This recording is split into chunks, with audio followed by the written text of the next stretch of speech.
One of the problems with recruiting for investment banking is not the knowledge or skills you acquire, but the access to talk with real investment bankers to put your best foot forward. Our sponsor, WSO Academy, can provide those connections with 60 head mentors who are finance professionals at top firms like Goldman, Centerview, and JP Morgan. Imagine being able to get on the phone within 24 hours with one of the Academy's 1,300 mentors right before a critical interview. Get on the waitlist for WSO Academy today by clicking the link in the show notes or by visiting wallstreetoasis.com/academy.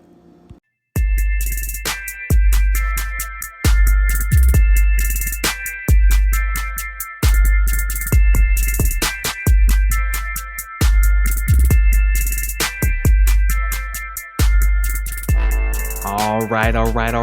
Welcome to Investment Banking Insights. This is the only show, and I mean the only show, dedicated to helping you learn both the technical and the non-technical aspects of investment banking. My name is Alex Mason, and I am your host. Thank you for joining me. We're going through these questions one by one, day by day. And you know what? I thought about turning down the intensity on this podcast, maybe like taking a little bit of a break. But you know what? I'm not going to do that. I'm still going to go hard, go two a day, because we've got these questions to go through, my friend. We still have a lot of studying to do. We're just getting started.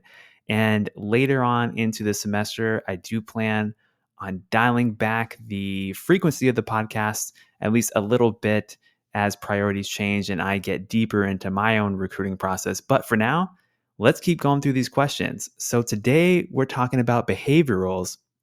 And this is a very good question, a very valid question that I think any reasonable person could ask. And it is this: why switch careers to investment banking? Why switch careers to investment banking? And the thing is, there might be several reasons why someone would want to switch from whatever they're currently doing in their career to going into investment banking. I mean, you probably already have a good idea of the answers to this question just because you've already sought out and found this podcast, right? You probably already have some idea of why you want what you want. But I encourage you to think a little bit deeper about this because maybe you got excited about maybe the compensation or wearing a suit all day. Like, I don't know, like people have different reasons for wanting what they want, but just make sure you think deeply about this because it's not enough to have a sense of, yes, I want this. You need to be able to articulate that desire clearly to someone else in a way that makes logical sense. You need to sell your story. And answering this question is part of selling your story. And so the way that I see this question, I break it out into two parts. There's the part about why your current career trajectory is limiting you. And then there's this part about why investment banking is the perfect next step for you. I kind of see this as like a past and future kind of thing. So that's the way I'll discuss this now over the next couple of minutes. Now, as far as your current career trajectory or past career trajectory, there's a few reasons why you might want to leave. Like, why do people want to leave their jobs, right? And there's any number of negative things that you could say, but I would err on the side of caution here. Like, don't badmouth your company. Don't talk a lot of crap about your old boss. Like, those things are a definite no-no, just in interviews in general.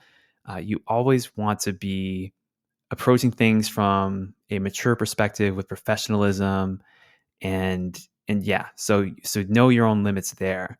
But in terms of some reasons why people aren't satisfied with their current trajectory that might want to go into investment banking, well, first of all, maybe you don't have that much opportunity for advancements because of the nature of your industry. There's people who go into investment banking from so many different industries, especially if you're recruiting at the MBA level. The MBA population is generally very diverse in the United States, and people are actors, people are restaurateurs, they're comedians, they're military officers, they're engineers, they're politicians, they're everything. And so there's so many industry nuances here that you just want to be cognizant of. So maybe there's not that much opportunity for advancement. And maybe that's why you decided to pursue an MBA in the first place. Or if you're, undergrad, maybe it's a little bit different. But another reason is maybe the work that you've been doing, maybe it's become tedious and you just want something more challenging. I think a lot of intelligent, ambitious people get stuck in this spot. And, I've been in this spot at different points in my career so far. Thankfully, not for too long, but I've had those moments where I'm just like, wow, I'm just doing the same thing over and over again. Like, okay, I get it. Like, what's new? How can I contribute more? How can I build my responsibility and have a bigger impact? And so that's a very valid reason why you may want to leave your current career trajectory. Another reason is maybe your past experience was actually really great, but you wanted to broaden your horizons.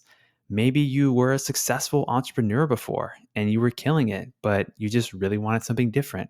Maybe you were a very successful professional in some other industry, but you wanted something different. And for me, this is actually my story. I was an aerospace engineer for several years. I really enjoyed the work that I did for a good amount of that time. And I mean, I said before in the show, I love science, I love technology, I love designing and building things. And so this was a really great fit for me. But there is a certain aspect of it where I knew I was never going to do anything finance related if I went on my current career trajectory. I was never going to get to work with CEOs of companies. I was never going to work on financial models. I was never going to be able to pitch deals or help shape the future of the corporate landscape. I was going to be working in a technical function or be a manager of people within a technical function. Those were basically my choices if I stayed where I was. And there's nothing wrong with that. It's just not what I wanted after some reflection. And maybe you resonate with that story a little bit yourself. So those are some things for the first part of this question. For the second part of this question, it's basically why banking is awesome. Why would you want to get into this field? Well, first of all, don't talk about compensation. Don't talk about how much you're going to get paid. That's unprofessional to talk about that early on in the interview process or even later into the interview process. You really only want to talk about compensation when the offer is on the table, because then it actually matters and it's just a matter of practicality. But like as a rule, I never talk about money during the interview process because I just see it as unprofessional. And at that point, you're just focusing on fit and focusing on qualifications. So that's how I see it. But here are some things that you can and I think should talk about for this part of the question.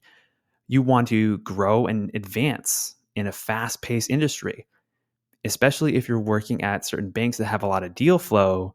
Like, you're going to be working hard. You're going to be wheeling and dealing. You're going to be pitching. You're going to be working with a bunch of very intelligent, very quick people. And that can be invigorating, especially if you have a personality that really vibes with that. So that could be a major plus. Another thing is that you'll likely be challenged in the type of work that you'll do. You'll get to meet new people, interact with clients. You'll get to think about difficult problems, do some modeling, do some pitching, etc.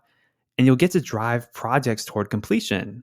Like, you get to actually close the deal, which is pretty awesome. And then you want to work at the nexus of business transactions and help companies with strategic decisions. That can be very fulfilling. And maybe that's something you weren't able to do in your last job. So those are some thoughts that I have regarding how to answer this question. Why are you switching careers to investment banking? It's how I think about structuring the answer, some examples of how I might structure both of those parts of that answer. And I think it's a great framework. So I hope you enjoyed that. This has been another episode of Investment Banking Insights. My name is Alex Mason. I am your host, and I hope you have the most incredible day. I hope you're just loving life and enjoying it. Okay, I'll see you next time. Bye.